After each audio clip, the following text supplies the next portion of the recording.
শুরুতে রবার্ট নামের এক লোককে দেখি, যে এখন তার দুই মেয়ে ইভা এবং নেলকে নিয়ে জঙ্গলে থাকা তার বাড়িতে যেতে থাকে। আসলে রবার্টের সবসময় ভেড়ি থেকে দূরে থাকতেই ভালো লাগে। এই জন্যই সে শহর থেকে অনেক দূরে জঙ্গলের মাঝে নিজের বাড়ি বানিয়েছে, যেখান থেকে সে প্রত্যেক সপ্তাহে নিজের জন্য খাবার দাবারের সাপ্লাই নিয়ে আসে। আর তার দুই মেয়ে শহরেই থাকে। তার বড় মেয়ে ইভা ডান্সার হতে চায়, আর অন্যদিকে ছোট মেয়ের নেলের স্বপ্ন একজন বড় বুক রাইটার হওয়া। আজ উইকেন্ডে রবার্ট তার দুই মেয়েকে নিজের সাথে ফ্যামিলি টাইম কাটানোর জন্য তার জঙ্গলের বাড়িতে নিয়ে যায়, যাতে তারা সবাই উইকেন্ডটা একসাথে ভালোভাবে এনজয় করতে পারে। কিন্তু তারা জানে না যে শীঘ্রই পুরো পৃথিবী বদলে যেতে চলেছে। সন্ধ্যায় যখন রবার্ট টিভি নিউজ দেখতে থাকে, তখন সব দিক থেকে অদ্ভুত খবর আসতে শুরু করে, যে কিভাবে পুরো পৃথিবীতে একসাথে ইলেকট্রিসিটি বন্ধ হয়ে যাচ্ছে। পৃথিবীর সব জায়গায় একসাথে পাওয়ার আউট হতে শুরু করেছে, যার কারণে এখন পর্যন্ত কেউ জানে না, হয়তো এটা কোনো ডিজিটাল অ্যাটাক হতে পারে। রবার্ট এসব ভাবতেই থাকে, আর কিছুক্ষণ পর তাদের বাড়ির লাইটও চলে যায়, সাথে তাদের ফোনের সিগন্যাল আসাও বন্ধ হয়ে যায়। অর্থাৎ এখন তারা বাইরে কারোর সাথে যোগাযোগ করতে পারবে না। যদিও তাদের মনে হয় এটা কোনো সিরিয়াস ব্যাপার না, গভর্নমেন্ট তাড়াতাড়ি সবকিছু ঠিক করে ফেলবে। নেল এখন পড়ার জন্য তার গাড়ি থেকে ফ্ল্যাশ লাইট আনতে যায়, কিন্তু সে অসাবধানতাবশত গাড়ির দরজা পুরোপুরি বন্ধ করে না, আর সেটা সারা রাত খোলা থাকার কারণে লাইট জ্বলতে থাকে, যার ফলে সকাল হতে হতে গাড়ির ব্যাটারি ডেড হয়ে যায়। এখন সকালে যখন রবার্ট গাড়িতে বসে শহরে যাওয়ার চেষ্টা করে যাতে সেই পরিস্থিতির আন্দাজ লাগাতে পারে, তখন সে জানতে পারে যে তাদের গাড়ি স্টার্ট হচ্ছে না, কারণ নেল গতরাতে গাড়ির দরজা খোলা রেখেছিল। রবার্ট এখন গাড়ির ব্যাটারি চার্জ করার উপায় খুঁজতে থাকে, আর বাইরে দুই বোন রেডিও থেকে জানার চেষ্টা করতে থাকে যে বাইরের দুনিয়ার অবস্থা এখন কেমন। রেডিওতে বলা হয় যে মানুষ আপাতত অপেক্ষা করুক, প্রত্যেক দেশের গভর্নমেন্ট পাওয়ার ফিরিয়ে আনার চেষ্টা করছে, আর ততক্ষণের জন্য সাধারণ মানুষকে ধৈর্য ধরতে হবে। তিনজনই এখন বিভিন্ন উপায়ে গাড়ি স্টার্ট করার চেষ্টা করতে থাকে, কিন্তু তাদের কোনো আইডিয়াই কাজে দেয় না। সাথে তারা রেডিওতে শুনতে থাকে যে বিজ্ঞানীরা এখনও বোঝার চেষ্টা করছে কিভাবে সে বোমার আঘাত পাওয়ার সত্ত্বেও ইলেকট্রিসিটি থাকবে। অন্যদিকে এশিয়াতে তো ব্ল্যাকআউটের কারণে দাঙ্গা পর্যন্ত শুরু হয়ে গেছে।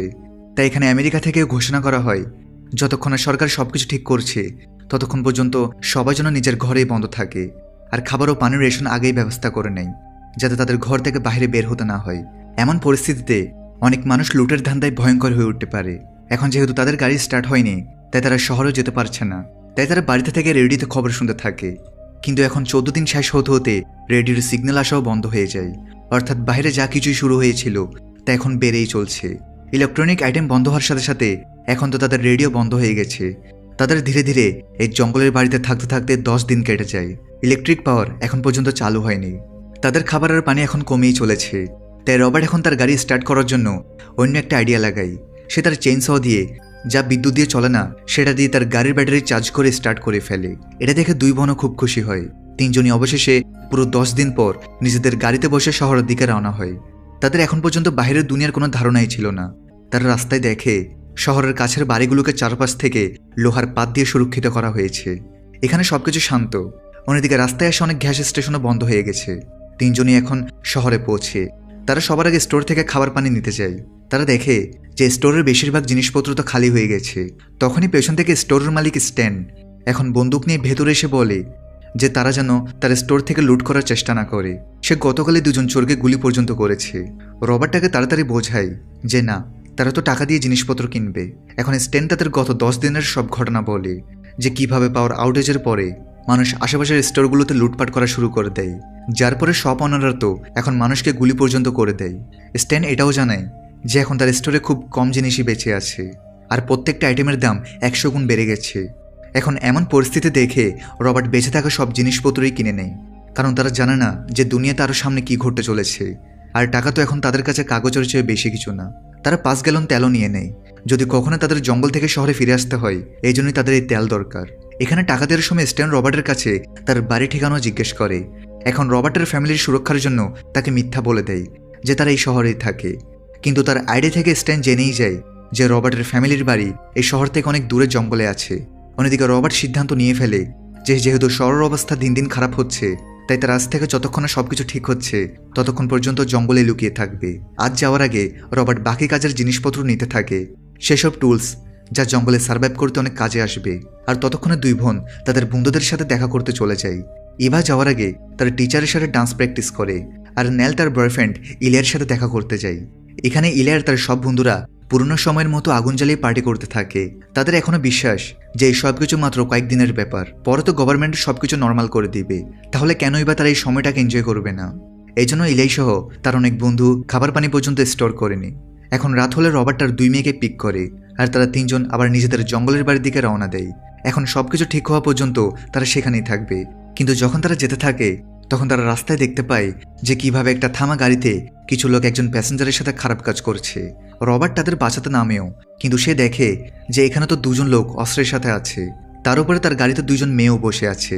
তাই এখন তাদের সুরক্ষার জন্য রবার্ট রাস্তা থেকেই পেছনে এসে তাদের ইগনোর করে নিজের বাড়ির দিকে এগিয়ে যায়।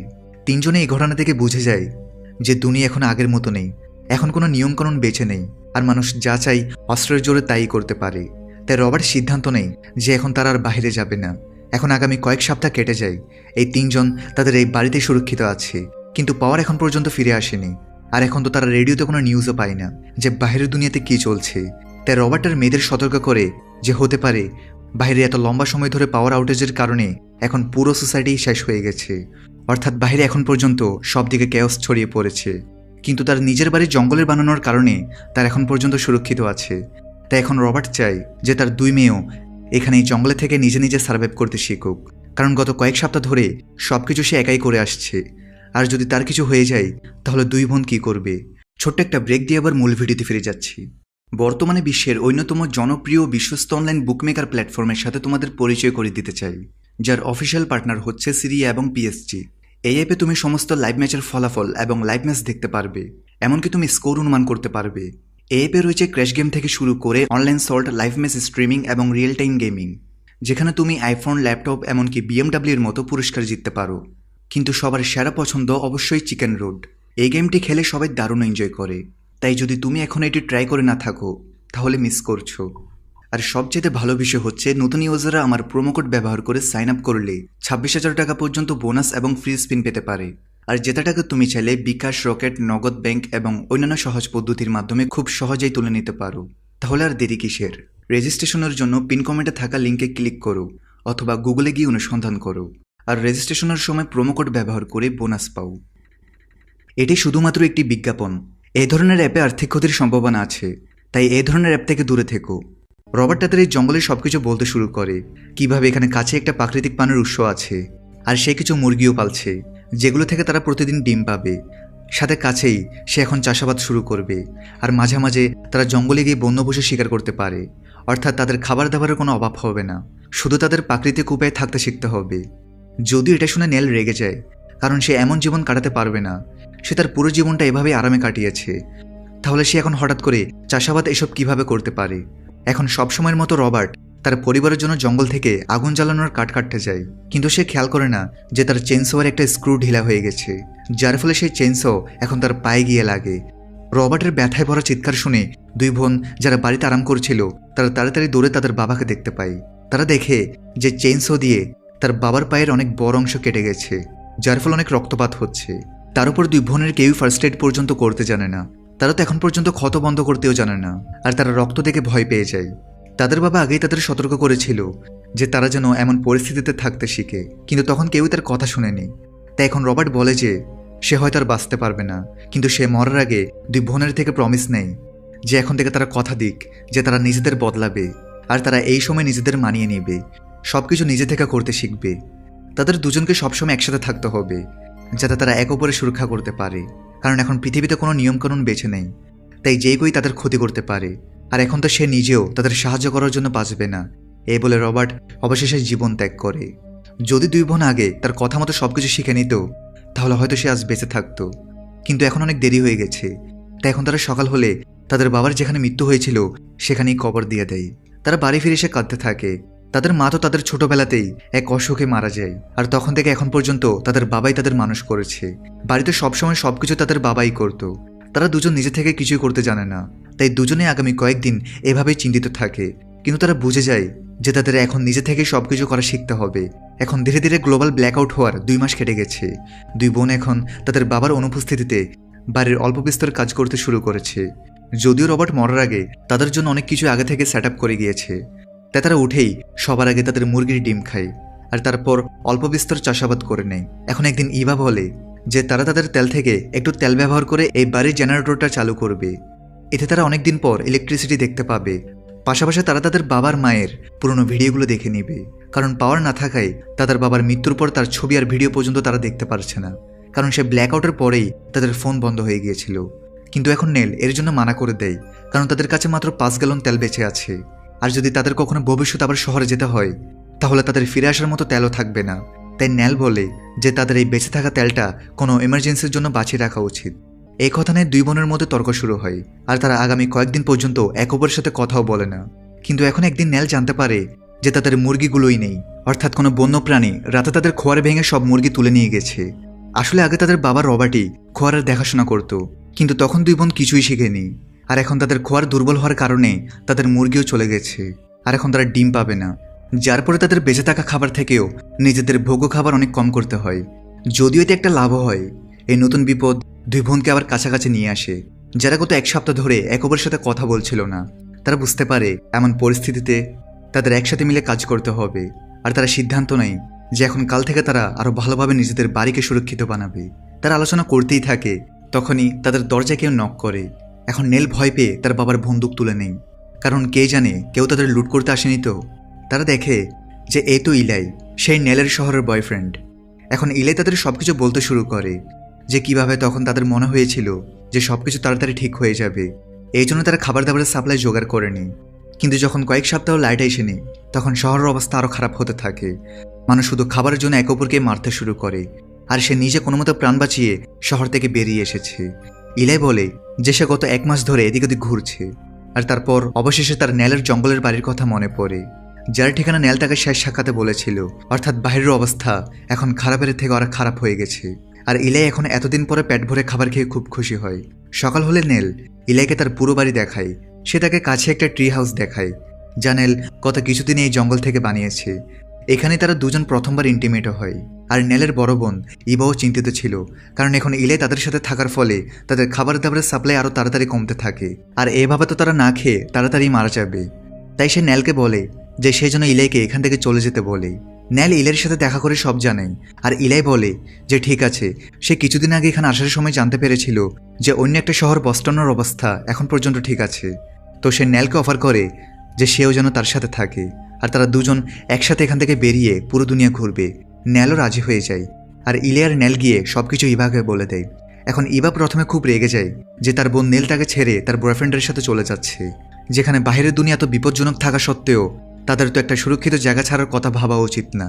যদিও তা নেল মানে না, আর পরের দিন যখন তারা যেতে থাকে তখন নেল কাঁদতে কাঁদতে ক্ষমা চায় যে তাকে তার বোন ইভাকে একা ছেড়ে যেতে হচ্ছে। ইভাও তাকে যাওয়ার সময় বেস্ট উইশেস দেয়, যেন সে নিজের খেয়াল রাখে আর শুধু জঙ্গলের রাস্তা দিয়ে যায়, প্রধান শহরগুলোর মধ্যে দিয়ে না, সেখানে বেশি বিপদ হতে পারে। এখন নেলের ইলের সাথে যাওয়ার পর ইভাজ রাগে এত মাস পর ডান্স করে নিজের মন ভালো করার চেষ্টা করে, কারণ সে একা হয়ে গেছে। সে চেয়েও তার বোনকে আটকাতে পারেনি। আর অন্যদিকে নেলও ইলিয়ার সাথে সারাদিন জঙ্গলের পায়ে হেঁটে চলার পর রাতে এক জায়গায় থেকে ঘুমানোর সিদ্ধান্ত নেয়। তখনই নেলের তার বাবার শেষ প্রমিসের কথা মনে পড়ে, যাই হয়ে যাক না কেন দুই বোনকে সবসময় একে অপরের সাথে থাকতে হবে। তিনি মরার আগে তাদের একে অপরে দেখাশোনা করতে বলেছিল। তাই এখন নেলের খুব খারাপ লাগে, আর সকাল হলে সে ইলাইকে বলে সে তার সাথে আর এগোতে পারবে না। এখন ইলাইও জানে সে তার সাথে ফিরে যেতে পারবে না, কারণ ওখানেও তো আগে থেকেই খুব কম খাবার বেঁচে আছে। তাই সে তার সফরকে এগিয়ে নিয়ে যাওয়ার সিদ্ধান্ত নেয়। আর নেল এখন অবশেষে ওখান থেকে ফিরে তার বোনের কাছে চলে আসে। ইবাও তাকে দূর থেকে আসতে দেখে খুব খুশি হয়, আর তারা একে অপরকে জড়িয়ে ধরে। এখন ধীরে ধীরে পাওয়ার আউটেজ হওয়ার 6 মাস কেটে গেছে। দুই বোন এখন এই নতুন দুনিয়া অভ্যস্ত হয়ে গেছে। তারা তাদের খাবারের জন্য জঙ্গলে গিয়ে বিভিন্ন ধরনের বেরি সংগ্রহ করে, আর সেগুলো স্টোরও করে রাখে, যাতে বৃষ্টির দিনে তাদের বাইরে বের হতে না হয়। আর ভেজিটেবল আর ফ্রুটসও তারা তাদের বাগানেই ফলিয়ে নিত। অর্থাৎ এই নতুন দুনিয়া এখন তাদের জন্য নর্মাল হতে শুরু করেছে। এখন তারা নিশ্চিত হয়ে গেছে যে তারা হয়তো আর কখনো শহরে যাবে না। এমনিতেও পাওয়ার এখন ফিরে আসার কোনো আশা নেই, আর দুনিয়া এখন এইভাবেই চলবে। তাই তারা এক রাতে ড্রিঙ্ক করার সিদ্ধান্ত নেয়। তারা তাদের অল্প তেল ব্যবহার করে কিছুক্ষণের জন্য তাদের বাড়ির জেনারেটরটা চালু করে। আজ অবশেষে 6 মাস পর তারা প্রথমবার কোনো লাইট দেখে। তাড়াতাড়ি করে তারা তাদের ফোন আর ল্যাপটপ চার্জ করে এবং তাদের ফ্যামিলির পুরনো ভিডিওগুলো একসাথে বসে দেখতে থাকে। দুজনেই খুব ইমোশনাল হয়ে যায়, কারণ আগে তাদের কোনো টেনশন ছিল না, সব কিছু তাদের বাবা একাই সামলে নিত। কিন্তু এখন যখন দুনিয়া হঠাৎ করে বদলে গেছে, তখন তাদেরও নিজেদের বদলাতে হয়েছে। তাদের নিজেদের স্বপ্ন, যা তাদের জন্য অনেক বড় ছিল, সেগুলো তো গত দুনিয়ার সাথে অনেক পেছনেই থেকে গেছে। কিছুক্ষণ পর আবার তেল শেষ হওয়ায় সব লাইট বন্ধ হয়ে যায়। এখন পরের দিন প্রতিদিনের মতো ইভা বাড়ির কাছে আগুন জ্বালানোর জন্য কাঠ কাটতে যায়, আর নেল তার ভাগের কাজ করার জন্য জঙ্গল থেকে বেরিয়ার ফ্রুটস সংগ্রহ করতে চলে যায়। সে এবার বাড়ি থেকে একটু বেশি দূরে চলে যায়। আর বাড়িতে যখন ইভা একাই ছিল তখন পেছন থেকে এক লোক আসে, যে আর কেউ নয় বরং স্ট্যান ছিল। সেই স্ট্যান যার স্টোর থেকে প্রথমে রবার্ট সাপ্লাই এনেছিল। আর স্ট্যান লুকিয়ে তাদের ঠিকানা জেনে গিয়েছিল। এখন সে ইভার সামনে এসে প্রকাশ করে যে কিভাবে শহরের সব লোক এখন না খেয়ে মরছে, তারা একে অপরকে কেটে খেতে বাধ্য হচ্ছে, আর এখানে তাদের পরিবার আরামে জীবন কাটাচ্ছে। এখন ইভা ভয় পেয়ে মিথ্যা বলে যে তার বাবা রবার্ট কাছে পানি নিতে গেছে, তাই স্ট্যান যেন তার আসার পরে তার সাথে কথা বলে। কিন্তু স্ট্যান এখন রাগে ইভার উপরেই ঝাঁপিয়ে পড়ে। সে বলে যে সে তার বাবার আসার আগেই চলে যাবে। এই বলে স্ট্যান এখন ইভার সাথে জোর করতে থাকে। ইভা চিৎকার করতেই থাকে, কিন্তু আজ নেল জঙ্গলে একটু বেশি দূরে চলে গিয়েছিল, তাই সে কিছুই জানতে পারে না। স্ট্যান সবকিছু শেষ করার পর তাদের বাড়ি থেকে তেল আর গাড়ি নিতে থাকে। সে ফিরেও যাচ্ছিল, কারণ তার মনে হয়েছিল যে ইভার বাবা তাড়াতাড়ি ফিরে আসবে। তাই সে সব বেঁচে থাকা তেল আর তাদের গাড়ি নিয়ে পালিয়ে যায়। আর যখন নেল ফিরে আসে তখন অনেক দেরি হয়ে গেছে। সে দেখে যে ইভার অবস্থা খুব খারাপ হয়ে গেছে। সে তাকে সামলায়। ইভা তো এখন পুরোপুরি ট্রমায় চলে গেছে, আর নেল এখন পুরো বাড়িকে চারপাশ থেকে কভার করতে থাকে যাতে স্ট্যানের মতো আর কেউ ঢুকতে না পারে। ধীরে ধীরে দিন কাটতে থাকে, কিন্তু ইভা কখনো সেই দুর্ঘটনা থেকে বের হতে পারে না। নেল তার মনোযোগ অন্যদিকে সরানোর জন্য সবকিছু নর্মাল হওয়ার নাটক করে, কিন্তু এইসবে কোনো লাভ হয় না। এখন সময়ের সাথে আরও 2 মাস কেটে যায়, আর স্ট্যানের সেই ঘটনার পর এখন পর্যন্ত ইভা ঘর থেকে বের হয়নি। আর নেলও বাড়ির কাছেই থেকে সব কাজ করে। আর এখন জঙ্গলে না যাওয়ার কারণে আর ঘরে থাকার ফলে তাদের সব খাবার প্রায় শেষ হতে চলেছে। আজ খাবারের খালি পাত্রগুলো দেখতে দেখতে নেলের নজরটা একটা খামের উপর পড়ে, যা তাদের বাবা রবার্টের ছিল। এতে তিনি কিছু বীজ রেখেছিলেন যাতে তারা 2 বোন কুমড়ো ফলাতে পারবে। এখন ইভা তো বাইরে এমনিতেও বের হয় না, তাই নেল নিজেই সেগুলো বুনতে থাকে। এরই মধ্যে যখন সে একটা ভারী পাথর সরানোর চেষ্টা করতে থাকে তখন তার কোমরে ক্র্যাক আসে, আর সে ওখানেই পড়ে যায়। তাকে এমন ব্যথায় দেখে ইভা অবশেষে 2 মাস পর ঘর থেকে বের হয়। সে তার বোন নেলকে সামলায় আর তাকে ভেতরে নিয়ে যায়। এখন নেল সুরক্ষিত তো ছিল, কিন্তু ইভা জানায় যে বাহিরের বাগানটা তাকে সে স্ট্যানের ঘটনার কথা মনে করিয়ে দেয়, তাই সে এখন বাইরে যেতে পারবে না। নেল তখন ভরসা দেয় যে সেই যেন অতীত ভুলে যায় আর তাদের ভবিষ্যতের কথা ভাবতে থাকে। এখন আগামী কিছুদিনের মধ্যে ইভার অবস্থা খারাপ হতে থাকে, তার প্রায় বমি এসে যায়। নেল খুব শীঘ্রই বুঝতে পারে যে ইভা তো আসলে প্রেগনেন্ট হয়ে গেছে। স্ট্যান তার সাথে যা কিছু করেছিল এই বাচ্চাটা তারই ফল। এখন তাদের সামনে আরও একটা সমস্যা এসে দাঁড়ায়, তারা এই বাচ্চাটাকে অ্যাবর্ট কিভাবে করবে। ট্যাবলেট বা অন্যান্য মেডিকেল সুবিধা তো এখন নেই। ইভা বলে যে এখন তাদের এটার সাথেই বাঁচতে হবে। এখন 7 মাস আরও কেটে যায়, অর্থাৎ সে ব্ল্যাকআউট হওয়ার 1.5 বছর কেটে গেছে। ইভা এখন যে কোনো সময় বাচ্চার জন্ম দিতে পারে, যার কারণে নেল গত কিছুদিন ধরে একটা বই থেকে সেসব টেকনিক শেখার চেষ্টা করতে থাকে যা দেশে তার বোনের সেফ ডেলিভারি করতে পারবে। নেল এখন বাড়ির বেশিরভাগ কাজ করে যাতে ইভা আরাম পায়, আর ইভার শরীরে কোনো ভিটামিনের অভাব যেন না থাকে। এই জন্য এখন নেল জঙ্গলে গিয়ে একটা শুকুর শিকারও করে, আর রাত হলে সে বাড়িকে সব দিক থেকে কভার করে দেয় যাতে রাতে কেউ ভেতরে ঢুকতে না পারে। কিন্তু বৃষ্টি আর ঝড় আরও বেশি বাড়তে থাকে, আর নেলকে যেহেতু বাড়ির সব কাজ করতে হয় তাই সেই বাড়ির ছাদ মেরামত করতে সময় পায় না। আর যখন এক সকালে তার ঘুম ভাঙে তখন তারা জোরে আওয়াজ শুনতে পায়। নেলের মনে হয় যে কেউ ভেতরে ঢোকার চেষ্টা করছে, কিন্তু এটা তো তাদের ছাদ ছিল যা এখন বৃষ্টি আর ঝড়ের কারণে ভাঙতে শুরু করেছে। আর এবারও মনে হতে থাকে যে হয়তো তার বেবি আসতে চলেছে। এখন নেল খেয়াল করে বাড়ির ছাদ ভাঙতে শুরু করেছে, আর বেবি আসতে না জানার কত ঘন্টা লাগবে, তাই এখন তাদের বাড়িতে থাকাটা নিরাপদ হবে না। নেল এখন এবার সুরক্ষার জন্য তাকে সাথে নিয়ে তাদের পুরনো ট্রি হাউসে যায়, যেটা সে গত কয়েক মাস ধরে তৈরি করেছিল। আর আজকের রাতে যখন আবার তুফান আসে তখন নেল কোনো মতে এবার সেফ ডেলিভারি করায়, আর তার একটা ছেলে বাচ্চা হয় যে একদম সুস্থ ছিল। এখন ঝড় থামার পরের সকালে 2 বোন সেলিব্রেট করে যে তারা সফলভাবে তাদের বাচ্চার জন্ম দিয়েছে। দুজনে কিছুক্ষণ পর আবার বাড়িতে ফিরে আসে। তখন তারা দেখে যে এখন তো আরও বেশি ছাদ ভেঙে গেছে। তারা বুঝতে পারে এভাবে তো তারা এই বাড়িটিতে বেশি দিন থাকতে পারবে না। এখানে থাকা বেবি আর ইভার জন্য ঝুঁকি। এখন ইভার একটা আইডিয়া আসে, আর সে বলে যে এই বাড়ি তো এই বৃষ্টির সিজনে এমনিতেও টিকবে না, তাহলে কেন এবার তারা অল্প তেল ব্যবহার করে এই বাড়িটিকে একদম জ্বালিয়ে দিবে না, আর তারপর তারা সেই ট্রি হাউসে শিফট হয়ে যাবে। আসলে এবার এটাও ভয় ছিল যে স্টেনার তো এখানে ঠিকানা জানা আছে, তাই কে জানে সে আবার কখনো এখানে ফিরে এসে ইভার থেকে বাচ্চাটা কেড়ে নেবে। তাই যদি সে আবার কখনো ফিরে আসে তাহলে এই বাড়িটিকে পোড়া দেখে তার যেন মনে হয় এখন তাদের পুরো পরিবার এই বাড়িতেই মারা গেছে, আর সে ফিরে যাবে। এখন নেলার ওই আইডিয়াটা ঠিক মনে হয়। 2 বোন এখন বাড়ি থেকে আগে তাদের সব কাজের জিনিসপত্র জোগাড় করে আর সব কিছু প্যাক করতে থাকে যাতে তারা সব কিছু তাদের জন্য ট্রি হাউসে শিফট করতে পারে। আর এখন রাত হলে যখন তারা সব কাজের জিনিসপত্র বের করে নেয়, তখন তারা অবশেষে বাড়িতে তেল ঢেলে তাতে আগুন লাগিয়ে দেয়। পুরো 1.5 বছর এখানে থাকার পর এখন তারা তাদের শেষ মডার্ন স্ট্রাকচারকেও জ্বালিয়ে দেয়। অর্থাৎ এখন তাদের একদম প্রকৃতির সাথে থাকতে হবে। দুই বোন মনেও করে যে কিভাবে 1.5 বছর আগে যখন এই সব বিপর্যয় শুরু হয়েছিল আর তারা তাদের বাবার সাথেই বাড়িতে এসেছিল, তখন তারা নিজেদের জন্য খাবার পর্যন্ত বানাতে জানতো না। কিন্তু যখন তাদের বাবার মৃত্যু হয় আর পরিস্থিতি বদলায়, তখন তাদের সময়ের সাথে নিজেদের বদলাতে হয়েছে। আর এখন তো তারা জঙ্গলে নিজে থেকে বাড়ি বানিয়ে চাষাবাদ আর শিকার পর্যন্ত করতে পারে, সাথে এখন একটা বেবিকেও পালবে। এই বিপর্যয় তাদের আরও শক্তিশালী বানিয়ে দিয়েছে। আর এই একই বিপর্যয় কিছু মানুষের আসল চেহারাও তাদের সামনে এনে দিয়েছে। তারা জানতে পেরেছে যে কিভাবে কিছু মানুষের নৈতিকতার তাদের নীতি পরিস্থিতি বদলানোর সাথে সাথেই পেছনে থেকে যায়, আর তারা জানোয়ার হয়ে যায়। এখন পৃথিবী আবার আগের মতো কখন হবে তা কেউ জানে না, কিন্তু দুনিয়া আবার আগের মতো হওয়ার আগে ইভার নেলের মতো খুব কম সার্ভাইভার এখন প্রকৃতির সাথে থাকতে শিখে গেছে। আর এখানেই এই মুভির সমাপ্তি ঘটে।